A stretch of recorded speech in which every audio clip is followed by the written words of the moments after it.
अस्सलाम वालेकुम students, welcome back on chemistry by Saqi. Students, first year chemistry chapter 8 के important short questions को discuss करेंगे जो कि पास्ट पेपर में बार बार रिपीट हुए। सबसे पहले है static equilibrium and dynamic equilibrium.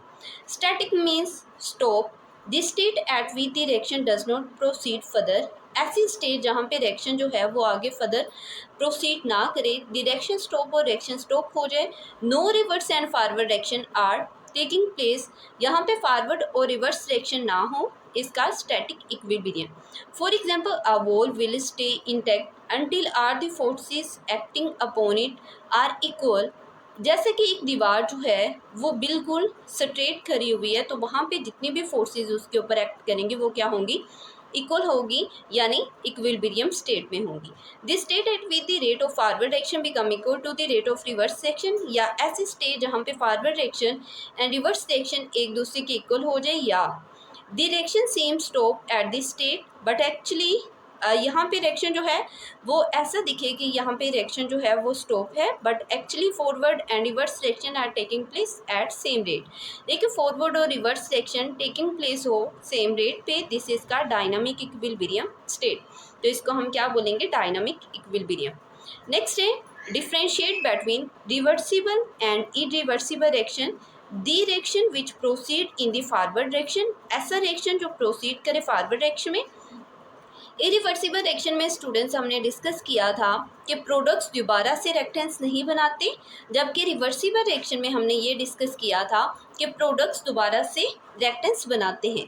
और इरिवर्सिबल रिएक्शन में हम सपोज करते हैं कि ये रिएक्शन क्या है, कंप्लीट है, और इसको हम सिंगल एरो से जाहिर करते हैं, जबकि रिवर्सिबल को हम किससे जाहिर करते हैं, डबल एरो से। तो स्टूडेंट्स, आप डिफ्रेंशिएट करेंगे बिटवीन रिवर्सिबल एंड इरिवर्सिबल के दरमियान। नेक्स्ट है state law of mass action. The rate of reaction, reaction का rate at which a substance react, जहाँ पे एक रिएक्शन जहाँ पे सब्सटेंस रिएक्ट करे डायरेक्टली प्रोपोर्शनल हो टू इस एक्टिव मास के, while the overall rate of reaction, जबकि overall rate of reaction directly proportional हो to the product of active mass of the reactant substance. जैसे कि कंसीडर द जनरल रिएक्शन। तो students, rate of forward reaction हमारे पास क्या होगा, A B directly proportion होगा active mass of A and B के। यहाँ पे प्रोपोर्शनैलिटी साइन को अगर हम ख़त्म करें तो के एफ आएगा। Similarly rate of backward reaction यानी rate of reverse reaction equal होगा सी डी के। यहाँ पे के भी लिखा हुआ है तो यहाँ पे आप क्या लगाएंगे, के आर। तो यहाँ पे rate of forward reaction rate of backward reaction बराबर होंगे, तो यहाँ पे फॉरवर्ड रिएक्शन रिवर्स रिएक्शन या बैकवर्ड रिएक्शन, तो rate of forward reaction over rate of reverse reaction.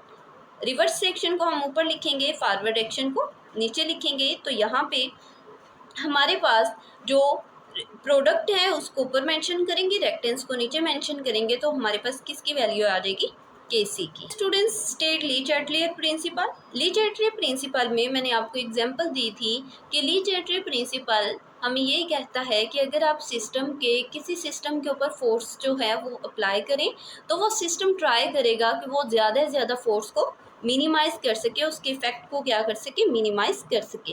If a system at equilibrium is disturbed by some change in इस condition, वो कह रहे हैं कि इक्विलिब्रियम कंडीशन में हम किसी भी वजह से टेम्परेचर, प्रेशर, वॉल्यूम, कंसंट्रेशन या कैटालिस्ट की वजह से अगर वो सिस्टम की इक्विलिब्रियम स्टेट डिस्टर्ब होती है, this system shift so as to minimize the, तो सिस्टम ट्राई करेगा कि वो इसके इफेक्ट को ज़्यादा से ज़्यादा मिनिमाइज कर सके।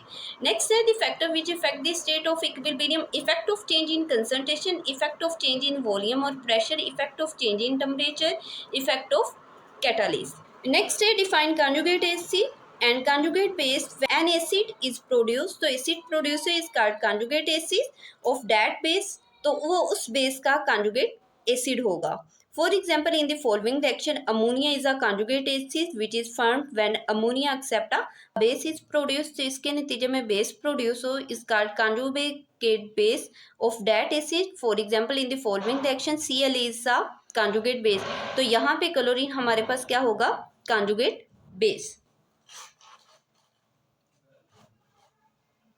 नेक्स्ट है what is mean by common ion effect, the degree of ionization of a weak electrolyte is suppressed by the addition of another salt.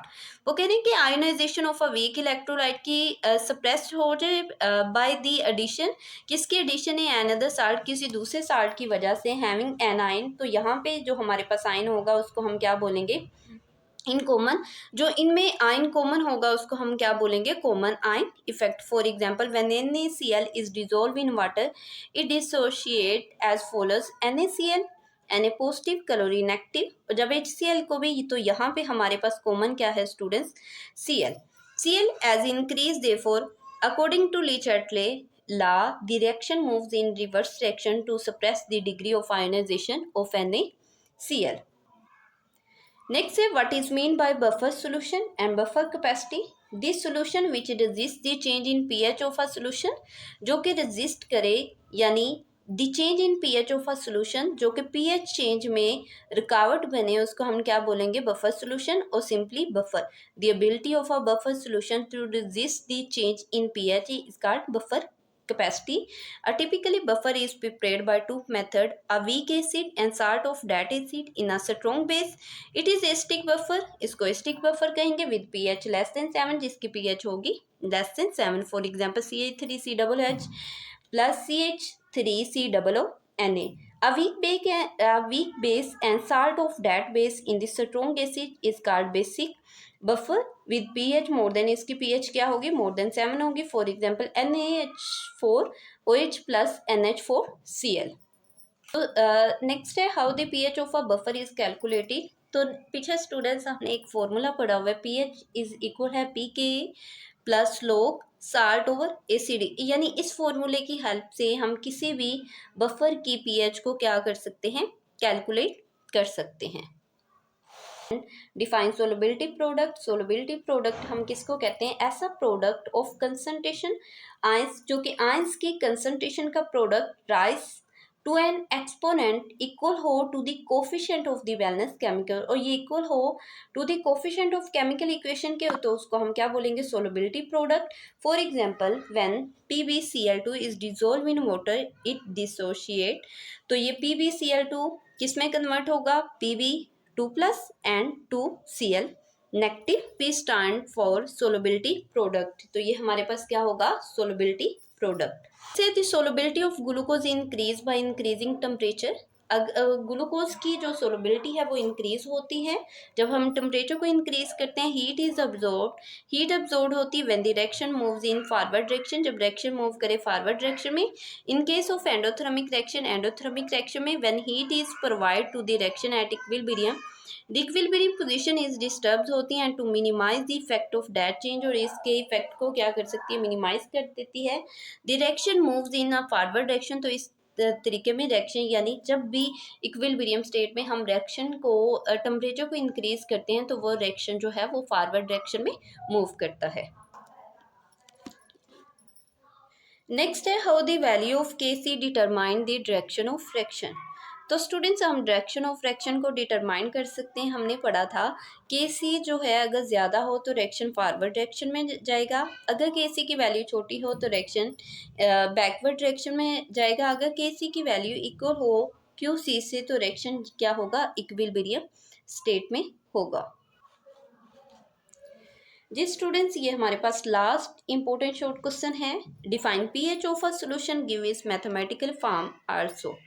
Define करें, एक्सप्लेन करें पीएच सॉल्यूशन की, and give its mathematical form, और इसकी mathematical form को explain करें। It is defined as the negative logarithm of hydrogen ion concentration, यानी hydrogen ion के concentration का अगर हमारे पास नेगेटिव लोगारिथम हो उसे हम क्या बोलेंगे, इस card pH of the asterisk solution, और मैथमेटिकली इसको राइट करेंगे पीएच इज इक्वल है -log H। तो स्टूडेंट्स ये थे हमारे पास कुछ इंपॉर्टेंट शॉर्ट क्वेश्चंस। मोस्टली जो है चैप्टर 8 में यही शॉर्ट क्वेश्चंस पूछे जाते हैं जो कि पास्ट पेपर में बार बार रिपीट होते हैं। इस चैप्टर में से लॉन्ग क्वेश्चन नहीं आता। न्यूमेरिकल्स एंड शॉर्ट क्वेश्चन के हवाले से ये चैप्टर इंपॉर्टेंट है। और स्टूडेंट्स चैप्टर वाइज भी हम वीडियोस को डिस्कस कर रहे हैं, टॉपिक वाइज भी मैं शॉर्ट क्वेश्चंस जो है वो मेंशन कर रही हूँ। तो नेक्स्ट इंशाल्लाह हम कॉमन आइन इफेक्ट पे, बाकी जो प्रीवियस शॉर्ट क्वेश्चन है वो हमारे कंप्लीट हो रहे हैं। तो कॉमन आइन इफेक्ट पे इंशाल्लाह सुबह मैं लेक्चर दूंगी, तो सुबह वाली वीडियोस जो है वो एज अ शॉर्ट क्वेश्चन के हवाले से कॉमन आइन इफेक्ट को ज़रूर देखिएगा। तो स्टूडेंट्स मिलते हैं नेक्स्ट लेक्चर में, तब तक के लिए अल्लाह हाफिज़।